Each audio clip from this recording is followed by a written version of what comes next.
Francisco Cândido Xavier. Ação e Reação. 9º livro da coleção A Vida no Mundo Espiritual, ditado pelo Espírito André Luiz. Capítulo 11. O Templo e o Parlatório.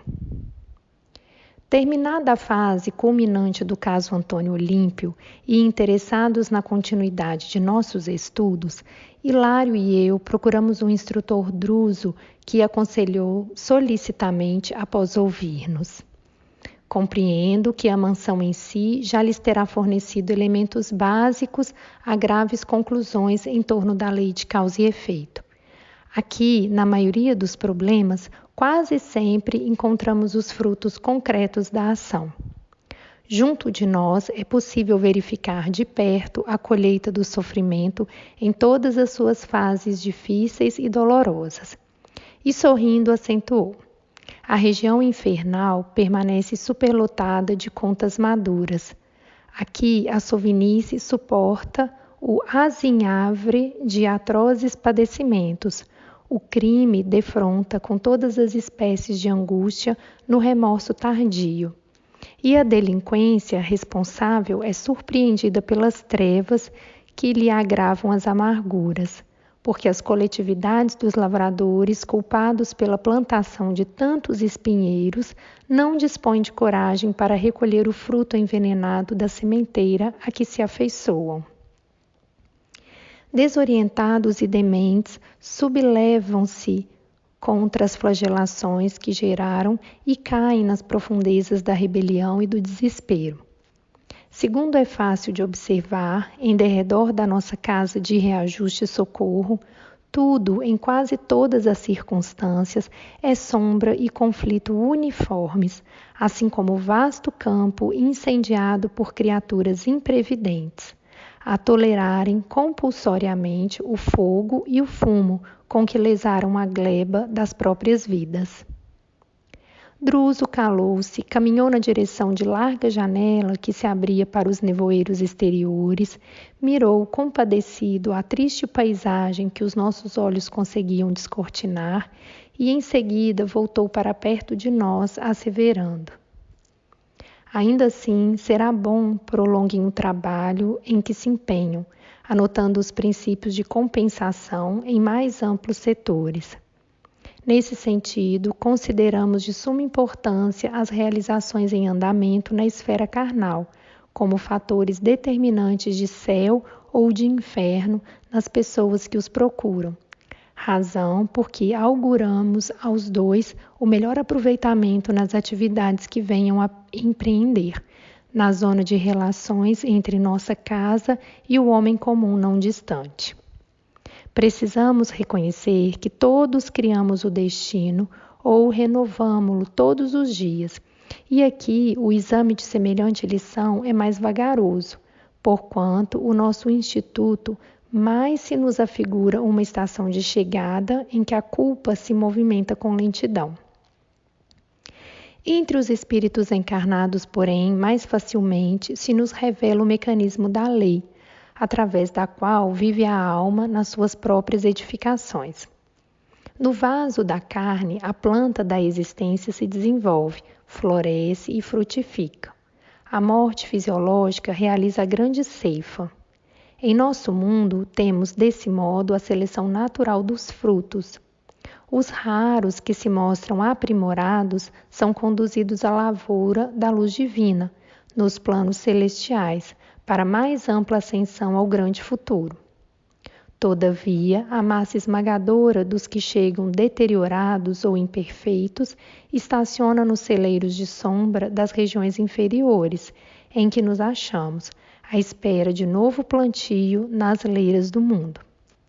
É que cada criatura transpõe os umbrais do túmulo com as imagens que em si mesma plasmou, utilizando os recursos do sentimento, da ideia e da ação que a vida lhe empresta, irradiando as forças que acumulou no espaço e no tempo terrestres.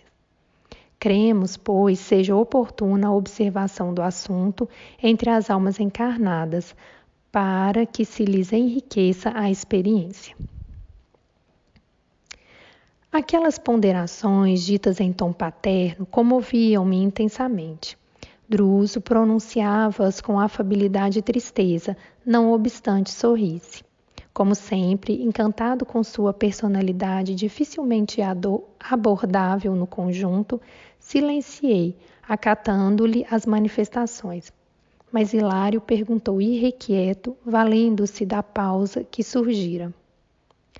Que nos sugere, porém, a fim de que atendamos aos estudos a que se reporta?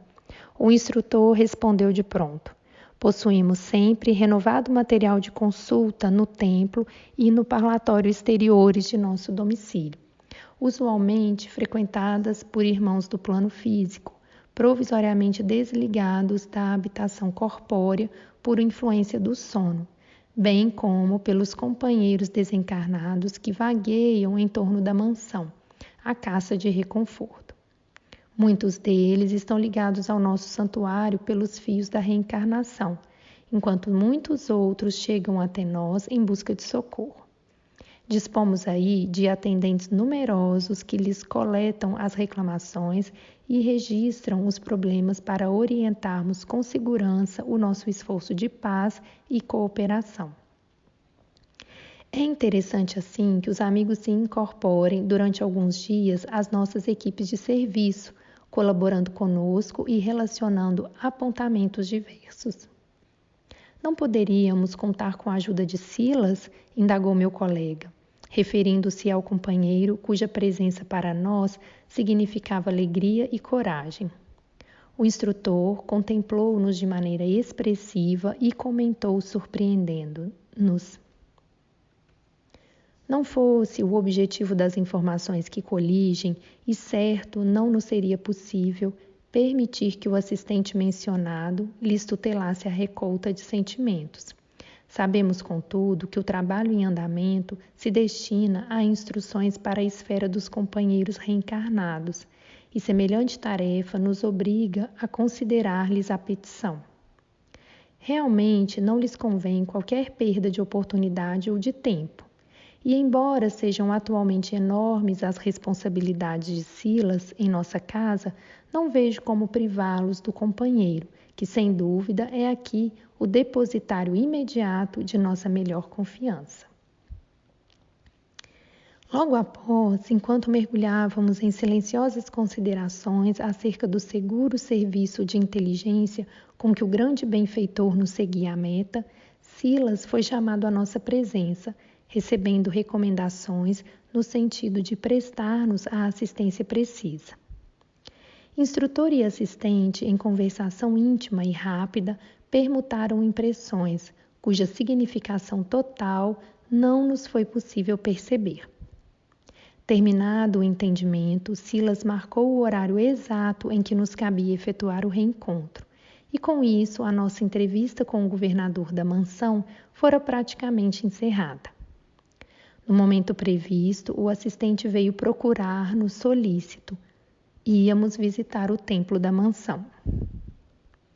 Atravessamos longas filas de corredores até que, através de estreito postigo, tivemos acesso a vasto recinto iluminado.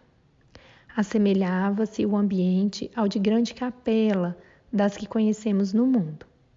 De face voltada para o exterior, uma cruz de radiante material argênteo sobre alva e simples mesa, encostada ao centro do fundo, era o único símbolo religioso ali existente. Mas de todas as paredes laterais, a se caracterizarem por brancura, de neve, distinguiam-se pequenas reentrâncias esculpidas em formas de nichos. A luz dominante casava-se de encantadora maneira com a melodia cariciosa a ressoar docemente no largo corpo da nave. Que mãos invisíveis produziam a música veludosa e terna que nos inclinava à reverência e à meditação? Mais de 200 de entidades diversas, formando piedoso conjunto em fileiras quase do mesmo número, postavam-se em prece ante os nichos vazios. Não sei que estranha emotividade me tomou a alma toda. A fé simples da infância reconquistara-me o íntimo. Lembrei minha mãe, colocando a oração primeiro em meus lábios E como se as vibrações daquela hora fossem abençoada chuva a lavar-me todos os escaninhos do espírito, olvidei por instantes minhas velhas experiências da vida para somente pensar no Supremo Senhor, nosso Deus e nosso Pai. Lágrimas quentes rorejaram-me a face. Quis algo perguntar ao assistente bondoso.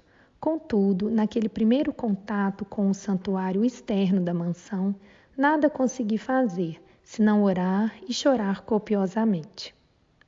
E por isso mesmo, embora pudesse controlar a expressão verbalista, para que a palavra me não escapasse desordenadamente da boca, contemplava a luminosa cruz entre respeitoso e comovido. Recordei o mensageiro divino que a utilizara em sacrifício para traçar-nos o caminho da vitoriosa ressurreição e repetia no imo d'alma: Pai nosso que estás no céu, santificado seja o teu nome. Venha a nós o teu reino, seja feita a tua vontade, assim na terra como no céu. O pão nosso de cada dia dá-nos hoje. Perdoa as nossas dívidas, assim como perdoamos aos nossos devedores. Não nos deixeis cair em tentação e livrai-nos do mal, porque são teu o reino, o poder e a glória para sempre. Assim seja. Reparei que Silas me acompanhava os menores movimentos interiores, porque ao terminar a prece dominical, disse-me afetuoso: É verdade, André, raros conseguem penetrar esse ambiente sem se escudarem da oração.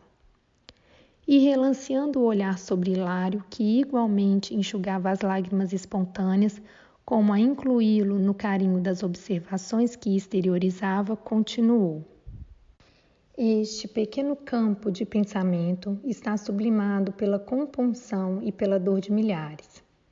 Incontáveis legiões de almas edificadas no sofrimento e na fé por aqui hão passado, em pranto de arrependimento ou de esperança, de gratidão ou de angústia.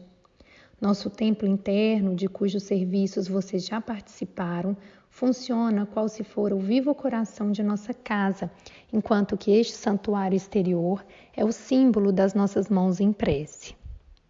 Apontando as criaturas que oravam em silêncio, ante os altares despovoados, ousei perguntar ao irmão prestimoso: que significam no recinto a imagem da cruz e estes nichos vazios?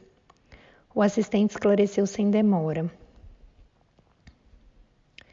A cruz recorda a todos os visitantes que o Espírito de nosso Senhor Jesus Cristo aqui se encontra presente, não obstante estejamos nos abismos infernais. E os nichos vazios dão oportunidade a que todos se dirijam aos céus, segundo a fé que abraçam. Até que a alma obtenha a sabedoria infinita, é indispensável caminhe na longa estrada dos símbolos de alfabetização e cultura que a dirigem na senda de elevação intelectual. E até que atinja o infinito amor, é necessário palmilhar as longas rotas da caridade e da fé religiosa, nos múltiplos departamentos da compreensão que lhe assegura o acesso à vida superior. Os poderes divinos que nos regem determinam que toda classe de fé sincera e respeitável aqui encontre amorosa veneração. Observando que a reduzida comunidade de almas em prece se alinhava em posições diversas, de vez que algumas se mantinham de pé ou comodamente sentadas, enquanto que a maioria se punha de joelhos, Hilário ensaiou algumas indagações a que Silas respondeu, condensando os assuntos. Sim, desde que o respeito mútuo seja necessariamente guardado, todos aqui podem orar como melhor lhes pareça. E, amparando-nos a curiosidade sadia, indicou certa matrona que chorava pacientemente genuflexa diante de nicho próximo e falou: Acompanhemos, por exemplo, aquela nossa irmã em súplica. Postar-nos-emos na retaguarda, de modo a não na incomodar com a nossa presença. E, envolvendo-a nas vibrações de nossa simpatia, assimilar-lhe-emos a faixa mental, percebendo com clareza as imagens que ela cria em seu processo pessoal de oração. Obedecemos maquinalmente e, de minha vez, à medida que concentrava a atenção naquela cabeça grisalha e pendente, mais se alterava o estreito espaço do nicho aos meus olhos. Pouco a pouco, qual se emergisse da parede lirial, linda tela se me desdobra a visão, tomada de espanto. Era a reprodução viva da formosa escultura de Teixeira Lopes, que foi notável escultor português, representando a Mãe Santíssima chorando o Divino Filho morto. E as frases inarticuladas da veneranda irmã em prece ressoavam-me nos ouvidos.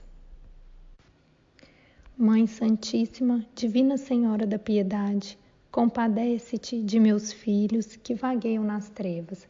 Por amor de teu Filho sacrificado na cruz, ajuda-me o espírito sofredor, para que eu possa ajudá-los.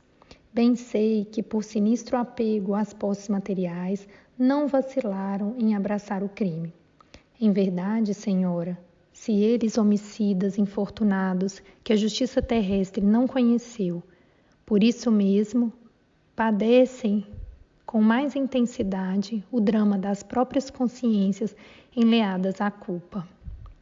Nesse ponto da petição, Silas tocou-nos de leve os ombros, convidando-nos ao ensinamento devido e explicou. É uma pobre mãe desencarnada que roga pelos filhos transviados nas sombras.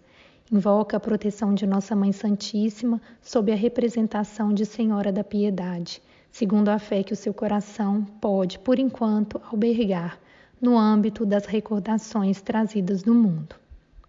Isso quer dizer que a imagem de nossa visão, esta observação ficou, porém, no ar, porque Silas completou presto.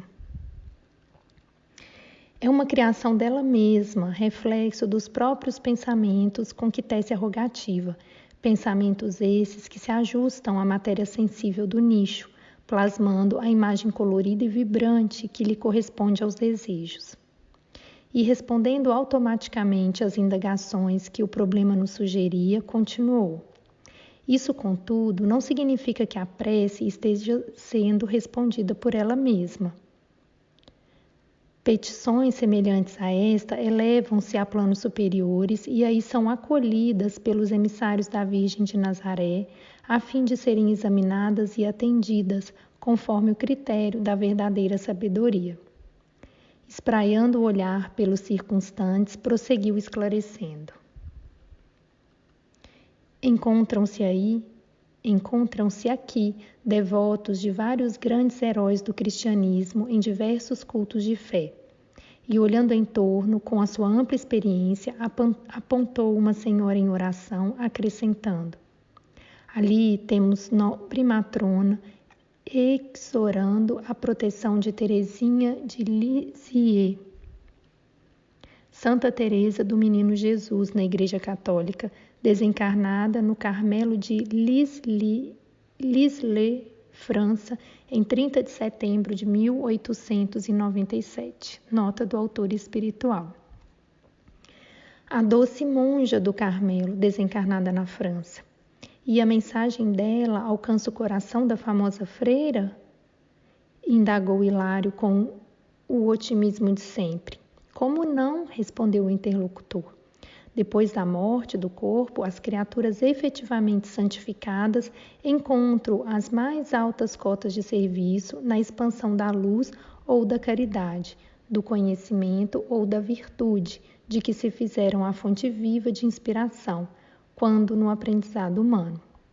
O céu beatífico e estanque existe apenas na mente ociosa daqueles que pretendem progresso sem trabalho e paz sem esforço. Tudo é criação, beleza, aprimoramento, alegria e luz incessantes na obra de Deus, a expressar-se divina e infinita através daqueles que se elevam para o infinito amor. Assim, pois, o coração que deixa na terra uma sementeira de fé e abnegação passa a nutrir do plano espiritual a lavoura das ideias e dos exemplos que legou aos irmãos de luta evolutiva. Lavoura essa que se expande naqueles que lhe continuam o ministério sagrado, crescendo assim em trabalhos e influência para o bem, do setor de ação iluminativa e santificante que o Senhor lhe confia. Meu companheiro, que assinalava o esclarecimento com tanta atenção quanto eu mesmo, obtemperou. E na hipótese de a alma julgada santa entre os homens não ser realmente santa no plano da verdade, as preces que lhe sejam dirigidas atingem os objetivos visados, ainda mesmo quando o suposto santo permanece em duras experiências nas regiões das sombras? Sim, Hilário, acrescentou o assistente. As orações podem não encontrar de imediato o espírito a que se destinam, mas alcançam-lhe o grupo de companheiros a que deveria ajustar-se e que amorosamente o substituem na obra assistencial do bem, em nome do Senhor, visto que, na realidade, todo o amor na criação eterna é de Deus. Imaginemos, para exemplificar, que a referida monja não estivesse temporariamente em condições de prestar auxílio. Se isso acontecesse, as grandes almas, acrisoladas na disciplina da instituição em que tanto se distinguiu, se encarregariam de fazer por ela o trabalho necessário e justo, até que pudesse tomar sobre os ombros o apostolado que lhe compete. Todavia, ponderou meu colega, será de crer que o espírito das congregações religiosas ainda permaneça vivo nas esferas mais altas? O assistente sorriu e ajuntou. Não no sentido estreito do sectarismo terrestre. Quanto mais se eleva aos cimos da vida, mais se despe a alma das convenções humanas, aprendendo que a providência é luz e amor para todas as criaturas. Entretanto, até que a alma se identifique com os fatores sublimes da consciência cósmica, os círculos de estudo e fé, aperfeiçoamento e solidariedade pelo bem que realizam, estejam onde estiverem, merecem o maior acatamento das inteligências superiores que atendem à execução dos planos divinos. Logo após, como se quisesse fixar em nosso espírito os méritos da lição, dirigiu o olhar para certa senhora que se mantinha em prece, não distante de nós, e depois de ligeira observação, conduziu-nos até ela, recomendando-nos atenção. Procuramos assimilar-lhes a faixa mental, e estabelecida a sintonia, surpreendemos no nicho a imagem viva e simpática do nosso abnegado Dr. Bezerra de Menezes, ao mesmo tempo que ouvíamos a súplica de nossa companheira desolada. Dr. Adolfo Bezerra de Menezes, apóstolo do Espiritismo cristão no Brasil, desencarnado no Rio de Janeiro em 11 de abril de 1900. Nota do autor espiritual. Doutor Bezerra, por amor de Jesus, não abandones meu pobre Ricardo nas trevas da desesperação. Meu esposo infeliz atravessa rudes provas. O generoso amigo socorre-nos. Não permitas que ele desça ao abismo do suicídio. Dá-lhe coragem e paciência, sustenta-lhe o bom ânimo. As dificuldades e as lágrimas que o afligem no mundo caem sobre minha alma como chuva de fel. Silas interrompeu-nos a reflexão, acentuando. Segundo reconhecemos, o santuário serve a oração digna, sem cultos especiais. Ali, alguém recorre ao amparo da monja de Lisieux. Aqui, um coração infortunado pede socorro ao notável companheiro dos espíritas no Brasil.